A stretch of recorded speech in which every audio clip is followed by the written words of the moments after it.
How's it going, everybody? This is International Master Daniel Wrench. This is a Chess.com weekend, and today we continue our Patterns Everyone Must Know series with the third installment in our mating nets portion, and I hope everyone's excited to be here. Moving on from the mating net themes that I guess the minor pieces, the knight and bishop, were the key players, at least as far as how I classified it. Obviously, there were other pieces that were just as important to making it happen.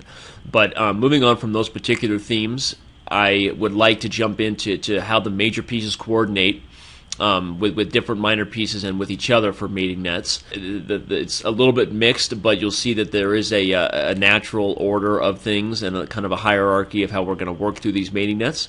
And we're going to get started, first of all, with the windmill or Morphy's mate. The mates that involve a seesaw type of pattern, and you'll know exactly what I'm talking about when we jump right in. Let's do it. First one here is designed just to highlight exactly what a windmill is, kind of an exaggerated or made-up version of the position. The windmill was a tactical pattern that we actually discussed in our introduction to basic tactical patterns and beyond the basics video. So I know that it's officially, the windmill is considered more of a tactical pattern than it is a mating net. However, the windmill idea itself is directly associated with Morphy's mate and different types of seesaw patterns. So just to show you an example that I didn't give in the beyond the basics, the tactical patterns everyone must know, wanted to just give you a really quick example of how the windmill works. Obviously, we see the bishop lined up directly with the king. In some cases, it might be the queen, who also operates well on diagonals. And we have the rook. With any move it makes right now is going to be a discovered check. However, it's critical to always try to be as aggressive as possible. Look for the most forcing double check. Sometimes that might even be a sacrifice, which you'll see in the different mating patterns we'll get to. But here we just have rook takes f7. And after black moves the king, we're going to go back. That's the key to the windmill, is repetition. You go back, reinforcing the discovered check, which, unfortunately for your opponent, is an unavoidable thing. After we continue to operate in this fashion, you'll see that the rook is going to munch just about everybody along the diagonal. We're going to see that there are other mating nets that occur in this repeated windmill / discovered check idea. That's, again, I've already alluded to them a couple times. This is really just to show you the windmill in action, and eventually white would likely climax this idea with winning the rook on a8. Noted should be that moving the rook anywhere along the g-file rather than the 7th rank is not as effective, not only because there's nothing we can really grab here, but after the king moves to the h7 square, we don't have the ability to force a repetition anymore, because the king has been more or less let out of the box he was in on the 8th rank. The king can now go to h6, and the position is still going to require some work. So if you had played the rook to the g-file at any point during this entire mating net, just to back up a few moves to show it, you would have been allowing the king out of the figurative box that the cage that he's in on the 8th rank. So finally, again, so let's just see it. And we climax by winning the rook, so we can move quickly from the windmill to actual mating nets involved in this tactical pattern. And let's do that right now. One of the most basic examples of Morphy's mate that involves the windmill tactical pattern leading to this mate is the one you see here. White starts with the move rook takes g7, and after the move king to h8, only move, obviously we take the f7 pawn, releasing the windmill discovered check, only to repeat this pattern, forcing the king back into the corner. And now, obviously, we have our options in terms of where we can move this rook and release the windmill discovered check again. However, the most obvious and most forcing way to lead to a win is to move the rook, in this case, along the g-file, just about anywhere. As when we release the discovered check in this case, we are maintaining a blockade on the king, basically leaving him trapped in the corner. The only move remaining to black is a move like rook f6, and bishop takes f6 as mate.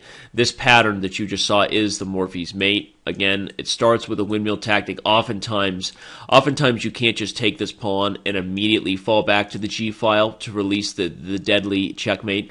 That's because there's still a piece that can block this bishop in the pawn. So it's really critical to see that partly why I showed you the windmill before showing you the Morphy's mate is because usually in a practical setting you have to apply at least a short-term windmill. Maybe you don't have to take every piece along the 7th rank, right? Let's say there were more pieces here. You wouldn't have to take every piece along the 7th rank, but you at the very least had to apply the windmill for one turn to eliminate the key piece that can be used to block the deadly checker along the diagonal. So using the windmill tactic was key to setting up the Morphy's mate. And now again, the rook moves anywhere along the g file, and we see the Morphy's mate in action. The king being trapped and climaxing with the checkmate here. Let's see another example of how the windmill / Morphy's mate seesaw ideas come into play. Again, we start with the most obvious move. We have the bishop and rook lined up on this diagonal. For clarity's sake, or let's say to exaggerate our motif, we put the bishop all the way on the other side of the board, showing you that it doesn't matter how close your bishop is. We start with this check.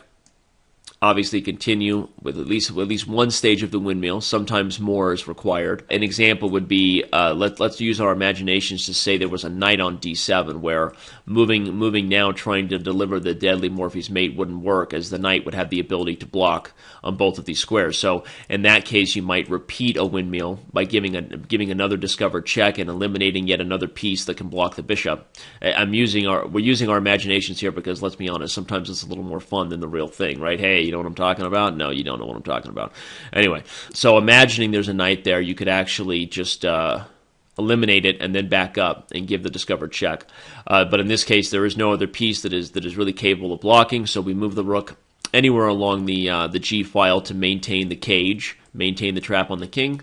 And black can play computer chess here and try to sacrifice every piece along the diagonal before ultimately succumbing to the checkmate. Let's see it one more time in action, Captain. Again, you would see that the windmill pattern could be even further required here if there was yet more pieces that could block, but there isn't. And so we simply move the rook along the g file and finish with the climax of checkmate after eliminating both the queen and the rook. So there you go with yet another example of how the windmill and Morphy's mate work together. Let's see another one. Quickly, another example before we wrap up the windmill / Morphy's mate pattern is one that doesn't necessarily lead to forced mate, but again shows you the practical setting where you recognize the potential for these types of tactics by seeing the placement of your pieces. Here black has the winning move, rook to e2, exclamaviach. Obviously the queen being pinned is the key to the fact that you can put a rook on pre like that. The best move, of course, would be to take this queen. Any other move is going to allow me to take on g2 anyway. And after trading, black can set up a windmill tactic, perhaps grab this c-pawn to ensure that this bishop can't be attacked. Repeat the windmill, and when the time is right, another pawn, of course, could be grabbed. Just capturing back on b6 is good enough for a victory when we see that there isn't any possibility, a little tongue-tied there, for the king to get himself off of this deadly windmill that's going to keep repeating. And so, if it ends up just climaxing and black winning just about every pawn left on the board with a forcing discover check or even more, either way we see that the windmill is effective and it's a borderline mating net.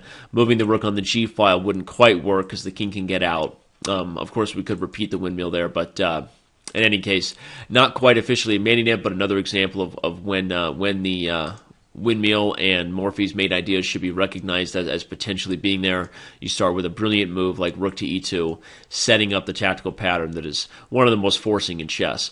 Let's see where the windmill / Morphy's mate idea first got its name, as we wouldn't really be doing justice to Morphy's mate without showing his first example of using this idea in action.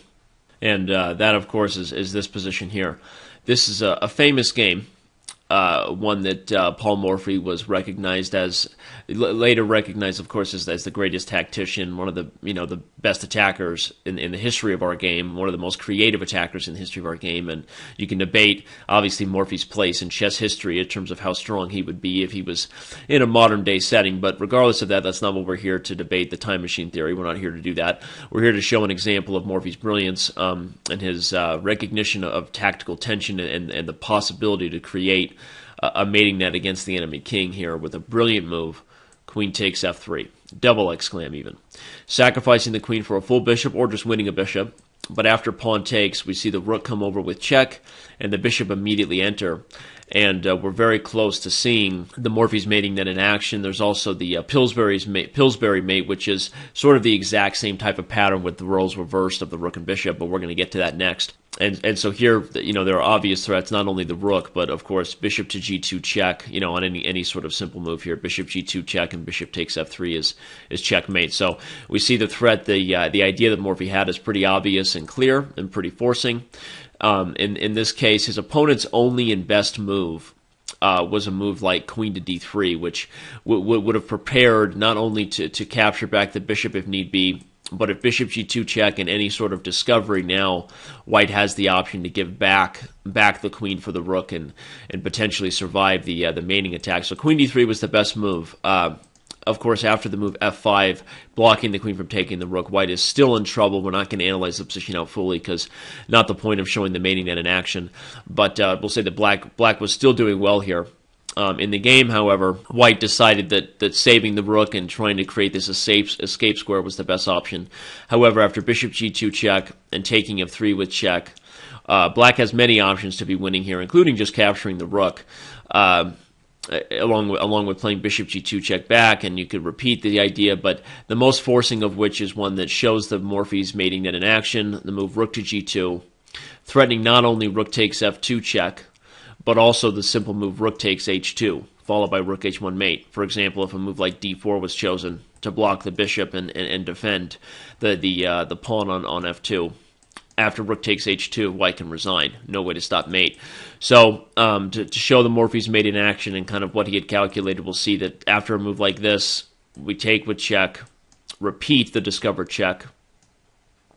Of course, the move king f1 is also checkmated in one move. And after the king moves, we have the move rook to g1.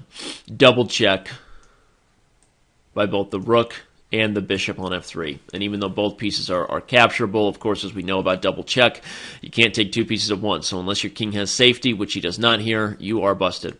So again, Morphy's mate originated from seeing this pattern in action for one of the first times in the history of documented chess, was with this brilliant queen sacrifice, followed by the entry of the bishop and the rook, and the mating net eventually with the rook infiltration, and seeing Morphy's mating idea, the discovered check by the rook and bishop working well together. This was one of the first examples of it, and I hope you enjoyed it. Now what we're going to do is move on. We are going to also show some examples of when the windmill and when these mating nets don't work, as that seemed to be a popular thing in my last video, kind of showing people the practical application of these mating nets sometimes means that there are cases where they don't work, and you have to recognize that as well. So before we show some examples of when the seesaw windmill pattern doesn't work, I want to show you the Pillsbury mating net, which is very similar to the Morphy's mate, but with the roles of the rook and bishop reversed on occasion, and a different type of critical sacrifice, critical idea that makes the Pillsbury mate work. So let's without further ado, let's see our first example of the Pillsbury's mate. Here, of course, we see a position that is strikingly familiar to all of the Morphy's mate examples we've already displayed. And the first thing we recognize before we even talk about the critical tactical idea that separates Pillsbury's mate from Morphy's mate, I want to highlight the one simple thing about this position that makes it different than the examples we've seen, is that in this case, the potential discovered checking piece, the bishop on b2, is actually under fire. What that does is it eliminates the possibility for a straight-up windmill. Moving this rook anywhere just to give one simple discovered check will not be good enough, because the piece that is delivering the discovered check is under fire. That already increases the urgency of how we're going to give the discovered check. What white has to do in these cases is either find a safe square for the piece that could give the discovered check, and hope that there's no way for the opponent to break this bind. In this case, of course, that wouldn't be true. Moving the bishop to a safe square, there's many ways for black to block the diagonal: f6, knight to e5, and d4, to name three of the most obvious. So just moving the bishop to a square that is safe is not going to be good enough. In this case, white is down a large amount of material. The discovered checking piece is under fire. So what do? Well, that's when we look for the more powerful move in this position. In fact, the most powerful move in this position is a discovered double check that actually immediately sets up the Pillsbury mate, and you'll see the difference between this and the Morphy's mate. The move, of course, is rook to g8 check. We sacrifice this rook with double check, and after the black king captures it, of course, being the only move, rook to g1 is check, and after the computer sacrifice on g5, rook takes g5 is mate. Take a look at that again. You see that both the Pillsbury's mate and the Morphy's mate stem from a potential windmill pattern. So again, we're seeing all these things sort of tie in, and we're seeing the rook and bishop work well together. But the key thing about the Pillsbury's mate is that when it works, when the open file, the open G file, or let's say knight file, because it could obviously be on the queen side, G or B, when the open knight file is available, should always be a pattern you consider, this forcing sacrifice of the rook, and follow that with the other rook joining the party, right? We want to be aware of how all of our pieces can potentially coordinate against the enemy king, and the Pillsbury's mate only works when the entire knight file has already been exposed, or in a case where maybe the rook has been lifted to one of these ranks, so it wouldn't matter if the entire knight file was exposed, it could still hop over. But in this case, we see the Pillsbury mate very clearly, a sacrifice of the rook, followed by the other rook joining the party, and we checkmate the black king before he can say William Lombardi. That didn't make any sense. I was looking for something to rhyme with party. I apologize. Next position. Of course, here we see yet another sort of strange-looking position, both sides material being roughly equal, but there's a potential here for the Pillsbury mate that exists. Unlike the last version of the Pillsbury mate, where the rook is the one delivering the final checkmate, that's kind of what separates it from the Morphy's mate pattern. In this case, the bishop will be the one delivering the final checkmate, but the idea of clearing, making a clearance sacrifice to open up the knight file is still the key. The queen takes on f6, brilliant move, sacrificing herself for the knight. Obviously, black can either allow himself to be checkmated or capture here, after which the move rook to g1 check, followed by bishop takes f6 check, is mate. Take another look at that. Chopalicious, Chekalina Lashlamba, checkmate, a Ruski. Another example of the Pillsbury mate. Again, I tie all these things together. You know I've made an effort when I prepared this series. You've seen that in the last two videos. So maybe some of you purists out there will yell at me and say this is actually a Morphy's mate, the other one is a Pillsbury's mate. I don't know. It doesn't matter. The point is recognize the patterns of how the rook and bishop work well together. Recognize the potential to destroy your opponent's kingside castle position and apply one of these mating patterns. And that's the most important thing, is that they become so subconscious in your approach that you couldn't miss them if you wanted to. This is one that I really enjoyed when I saw, because I had never seen this particular deflection sacrifice before. So even for advanced players, if you haven't seen this exact position, of course, make sure that, as with all the positions, I hope you've been pausing your video and attempting to solve them. If I'm not here to remind everybody and crack the whip that they need to apply themselves in a practical way, then maybe they won't do it. But hopefully you've all been doing that, recognizing that one of the main ideas of this video series is that you really apply yourself and then see, the answer after I explain it, and so all the patterns can really become a part of your thought process. Remember, otherwise all I'm doing is actually just displaying for you tactics that you could find in books, you could find other people cover, you can see them in practical games. The key is that I'm giving them all to you in this sort of theme, this sort of organized themed manner, and if you really apply yourself and try to solve each position, it can really become very, very quickly become a part of your thought process in the best manner, and you can really take your intuition for these types of patterns to the next level. So, all right, so hopefully you paused your video and you've solved this one for white. The brilliant move, the first move, is queen to f3, exclam. I love that move, great move. In fact, what's funny about this one is that queen to f3 is kind of the only move if white wants to maintain an advantage anyway. You could move the rook, but not only, okay, I guess you wouldn't lose this pawn because check is mate, but the position would remain very unclear. Black could save his rook, and white's still struggling to get castled. It's tricky. It's not over, to say the least. But queen f3 is a brilliant example of how forcing and how dangerous an open exposed knight file when you get the rook and bishop parting together like rock stars, right? When you get those two rocking and rolling together, the open knight file can be such a critical weakness. And in this case, of course, the key idea is that you were deflecting the queen off the knight file so that you could give this check, bring the bishop in check, finish with the discovered check, and give checkmate on the g-file. Let's see that one more time. Queen to f3, exclam, a deflection tactic that takes the queen off of the knight file and delivers the goods in the end. right? Noted should be that, of course, he does not have to take the queen. However, retreating the queen doesn't solve all of Black's problems, of course. There's a number of things White can do here to keep the attack going. I think the most forcing of which might be a move that, let's say, guards the bishop and actually attacks the knight. When you follow that quickly with the king castling long and the rooks finding themselves connected, let's say coming over, the rooks find themselves connected, and the knight file is still a serious issue for Black. I guess, of course, the other answer is that I could just take the rook on f8 and be up the exchange, but I wanted to show that seeing the potential dangers for your opponent on the knight file and keeping the pieces on the board is certainly another option here for White. So a really, really fun position, a pattern that I really enjoyed seeing, and a deflection tactic that I will certainly keep in my own back pocket. Finally, here we make our transition into windmills and Pillsbury mates, Morphy's mates, seesaw patterns, whatever name you want to apply to when these tactical patterns don't necessarily work. We're going to show one that was specifically categorized after a world champion next, and see a few examples of the Petrosian's draw method where the windmill is used in a defense manner. But before we get to that, I'm just going to show you a very simple example here where, yes, you have a very powerful windmill. Yes, you would love for either, Morphy's mate or Pillsbury's mate to exist here, but a sacrifice of the rook does absolutely nothing because there's nobody to give check and deliver the goods.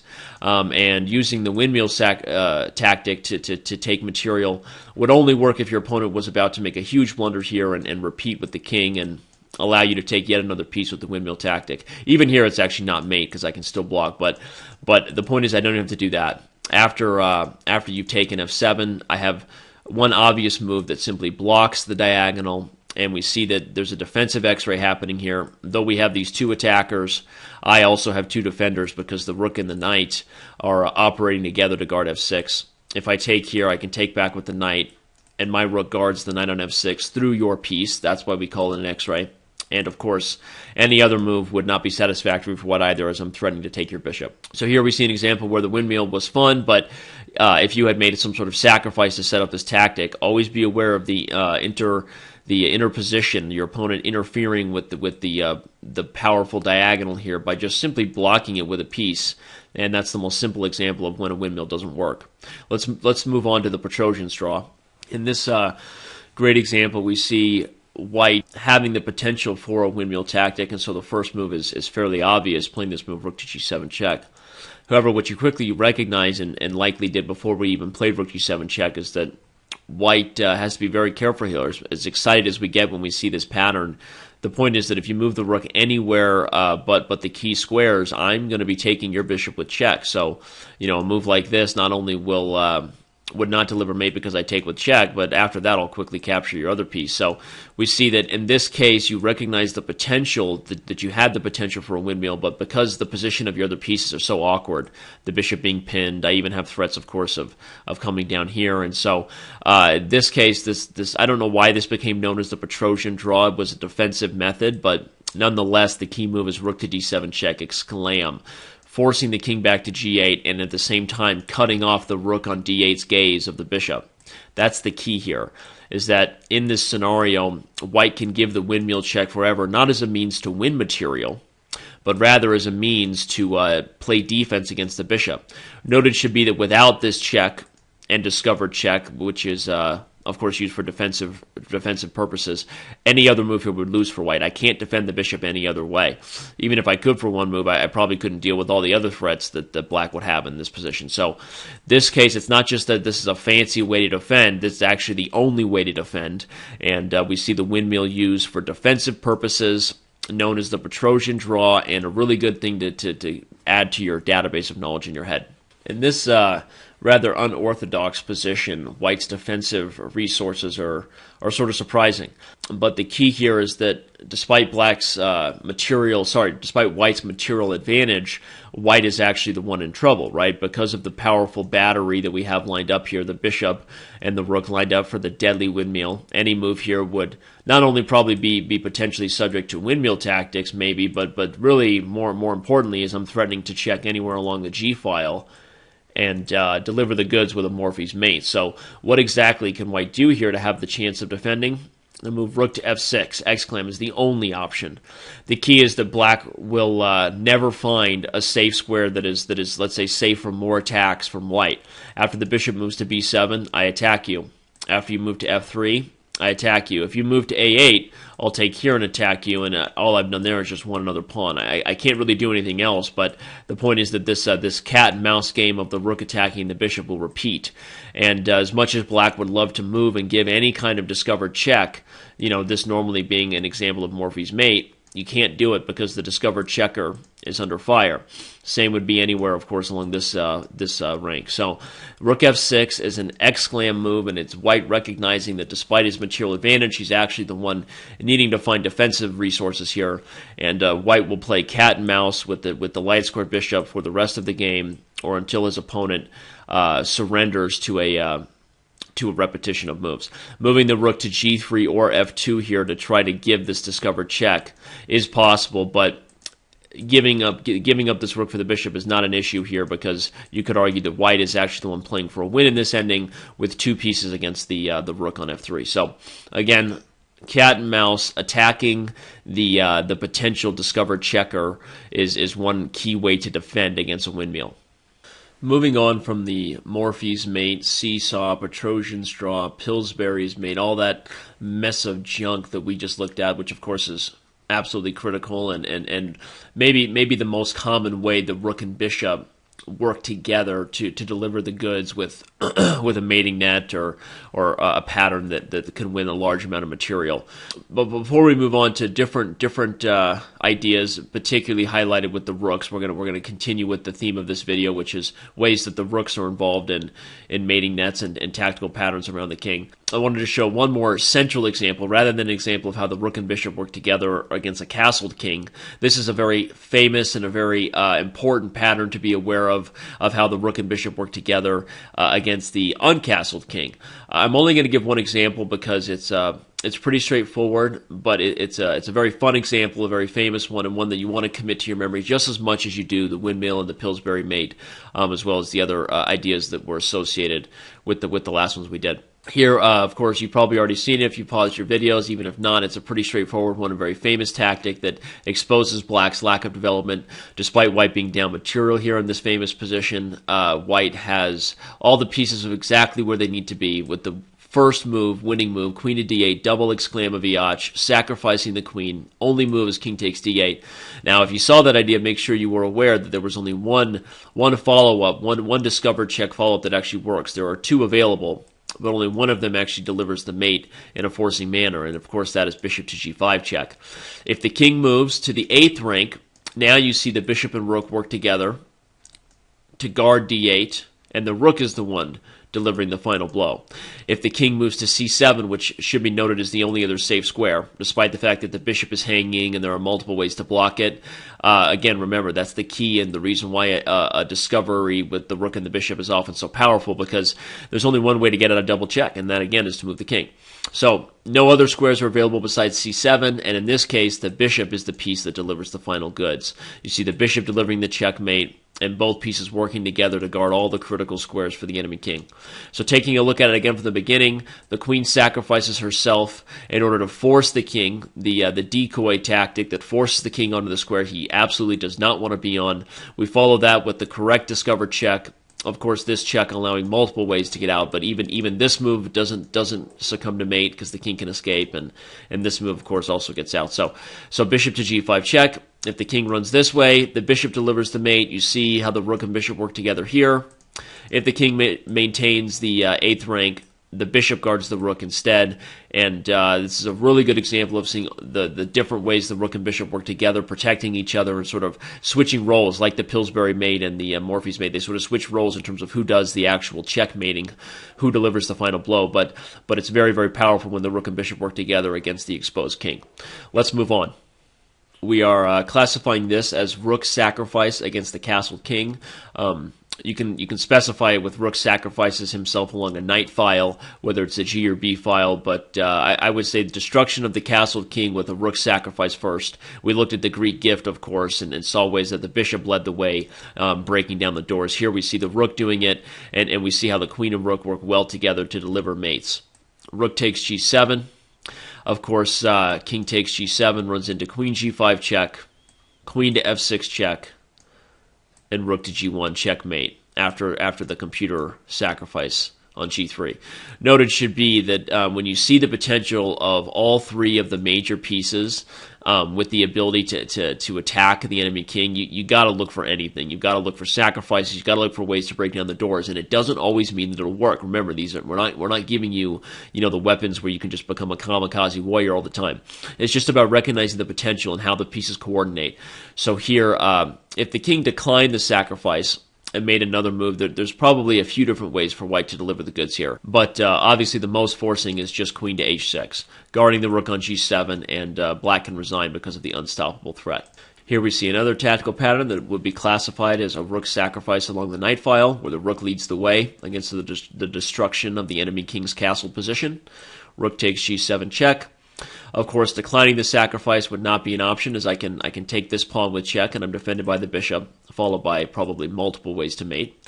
So taking is your only move, after which I play queen g4 check, and then line up with the bishop to create a mating net battery that is unescapable. Noted should be that a move like this would not be as effective after the move f5, sacrificing the pawn, and at the same time releasing the queen for a very timely defense. So always be accurate after you've sacrificed a large amount of material. Don't just assume that your opponent's castle position is going to fall apart and checkmate himself, okay? The key is to find the key square for the queen and bishop, and usually the most forcing pattern of a queen and bishop lining up together is a battery, which is where the bishop supports the queen in entering against the king. Of course, the only move that would literally postpone the mate for one move would be this sacrifice, but of course there's nothing black can do against this threat. Once again, see it in action. Bam, slam, jam, cram, thank you, ma'am. Next position. Let's see it one more time from black's perspective. We start out with the move rook takes g2, of course, sacrificing along the knight file. Declining the sacrifice would only really postpone the inevitable after a strong move like queen to h3, attacking the knight, preparing to bring the other rook to the g file, and a move like this wouldn't even stop the mate. Perhaps the most forcing idea is just to bring the knight in immediately. Attacking this guy, of course, moving the knight is not an option, and white's not going to live to see the light of day in a few moves. So king takes g2, and we see the pattern once again climax with the queen leading the way, followed by the rook delivering the goods along the exposed knight file. There we go. Let's move on to the next pattern with the rooks.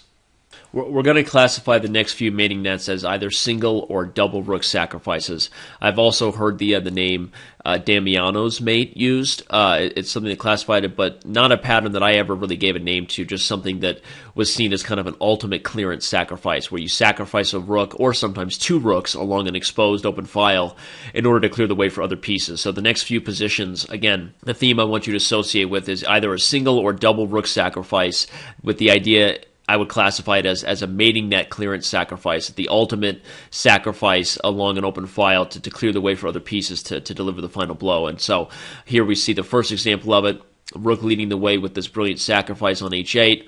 The king or the bishop can take, and either one is going to meet the same fate. King takes, I guess, allows it in a little bit more forcing manner. I check and give mate. Bishop takes, though, leads to the same thing. After I come to h1, there's nothing you can do to block the h file, and you're gonna find yourself checkmated here within just a couple moves. Next example, a very simple version of the same type of idea. Sacrifice along the open file, an ultimate decoy. King has to take it, which allows us to deliver the mate on h7. Checking right away, of course, would lead to a very unclear position. Once again, this mating net is very common, sacrificing the rook, forcing the king onto a square he doesn't want to be on, and letting the queen deliver the final blow. If you haven't paused your clocks, hurry up and do so. This is a very, very complicated but a much more advanced version of the same type of idea. Again, we sacrifice the rook on the open file, king takes being the only move, after which the queen finds herself right where she needs to be. We eliminate the final defender of the castle position, and black can resign as mate is coming. Once again, you see the potential for this with, as I said, I like to call them the ultimate clearance sacrifice, clearing a square, clearing a passageway from one of your other pieces. The rooks do it so well on open files, and then we eliminate the last defender, and the game is over, Red Rover. Our final single rook sacrifice we're going to show is one we have to, because it's not one that we would necessarily classify as a clearance sacrifice, but rather a deflection. Here what you're doing is you're recognizing that you have potential for all of your pieces to come against the king, but the order in which you do so is very important. Without forcing moves, you may not actually get at this guy, as black also has his own counterplay here. So the key move here is a rook sacrifice once again. Again, I told you the next few positions would be single or double rook sacrifices. We started out with this sort of ultimate clearance sacrifice. Here we see we're sacrificing the rook along a 7th rank to actually deflect the king away from a critical square. Now we can take f7, and either way the king goes, we're delivering mate on h1. One more time, just for kicks and gigs. We see it in action, followed by checkmate on h1. Our first example of the double rook sacrifice, Damiano's mate, I believe it's called, is a really fun one. We see that the forcing moves here, well, they better be coming because our opponent is threatening checkmate himself. So white to play and win. We start with one rook sacrifice, clearing the way for the second rook to get involved. When that rook sacrifices himself, we aren't just being crazy and postponing the inevitable, but rather we actually had real purpose behind those 2 rook sacrifices to clear this open file and square for the queen, allowing us to deliver the mate on h7. One more time, a really fun example of 2 rooks sacrificing themselves to clear the way for the greater good, in this case, the queen finding herself on the h-file so she can deliver checkmate.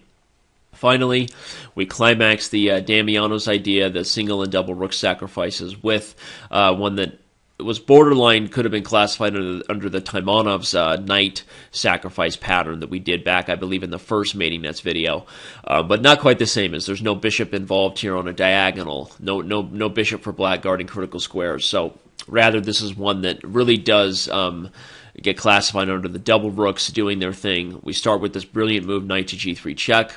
Of course, winning the queen is what we're threatening, and probably was white's best option, was to just give up the queen. But, of course, your opponent isn't going to do that. They're going to take it and make you prove it. In this case, black is sacrificing both rooks along the h-file once again. And once again, we see a climax very similar to the last position, with the queen delivering the final blows along the open file. Pretty cool, pretty fun. I really like this one because, wow, that just rhymed, didn't it? Anyway, pretty cool, pretty fun. I really like this one because it shows really a view of all your potential. When you see all your pieces right now, you wouldn't really, if you weren't aware of this kind of mating pattern, you wouldn't consider a sacrifice. You'd see them as, wow, my pieces are all in the back rank and I got to be defending against my opponent's threats. But you become aware of these sort of patterns, and moves like this become a part of your thought process, and they can often end with just absolute, brilliant wins, and lots of fun to find a sacrifice of both a knight and 2 rooks to deliver a mate like that. Finally, though we're pushing almost 40 minutes with this rook-themed mating nets, I'm sure all you guys are really happy. For me, it means that maybe really went overboard with the material, but I kind of had to have at least one video that was really long like this, so why not make it a weekend feature if we were going to ever fit all the material I prepared into this mating nets portion. There's just so many good things, so many critical things you got to be aware of to be a strong chess player. So I hope you don't mind the longer video. Hope you're excited to watch it over this weekend. And like I said, any mating net themed video series, when we're talking about the rooks, would be incomplete if we didn't talk about the back rank checkmate idea.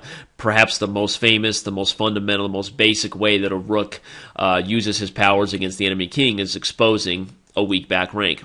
In this position, white simply captures the knight on e5, a brilliant move that wins a piece and usually forces a resignation from your opponent. But if he's stubborn and wants to take the queen and see what your idea was, well, we'll show him that idea by delivering a back rank checkmate.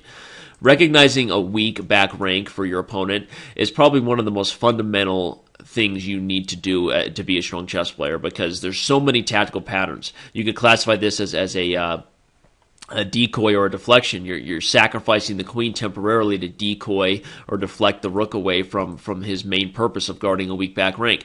There's so many different ways you can expose your opponent if they leave their back rank undefended.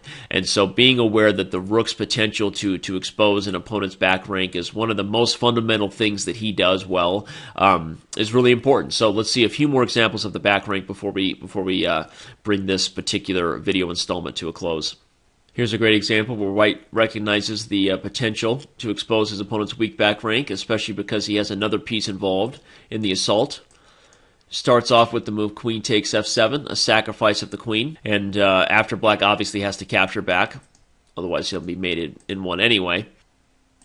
White delivers the goods along the back rank here, not a most traditional back rank mating pattern because the king isn't hemmed in only by his own pawns, but it's still a back rank mating net. The bishop helps us by pinning the rook on f7, and black can make a couple sacrifices if he wants to delay the inevitable, but the bottom line is the position was a forced mate in 4, starting with the sacrifice on f7.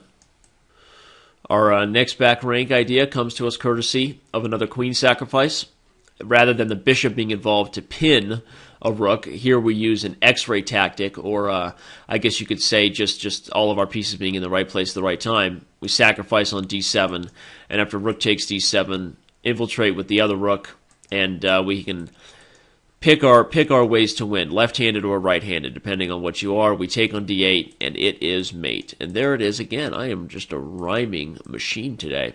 Okay, our final back rank pattern comes to us with this example, and it is one that shows the back rank involved with another tactical theme you've already seen in the previous videos, an X-ray tactic. One of the most common ways you actually expose a back rank, by the way, so I'm glad we're ending with this. Whenever you see something as weak as your opponent's king being trapped along a back rank, again, that's one of those get-out-of-jail-free cards I like to say that allows you to consider everything. The key to these patterns is considering everything when the highest stakes are involved.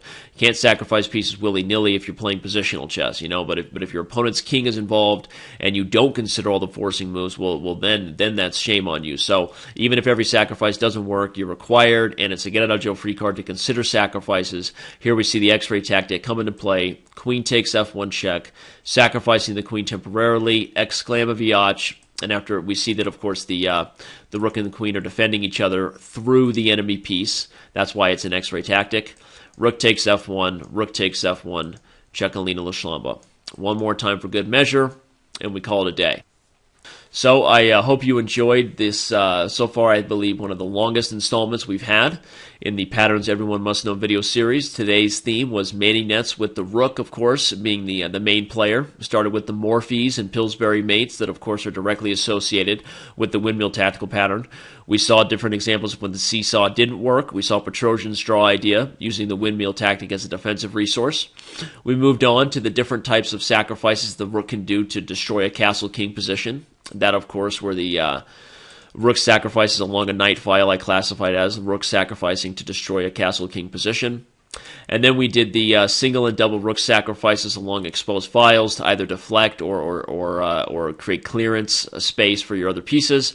And we ended, of course, with one that you cannot miss if you're talking about rook-associated mating net themes, right? Mating nets that directly involve the rook. That, of course, is back rank tactics. So, all right, I hope you're looking forward to our next installment, and we're going to see you around on Chess.com.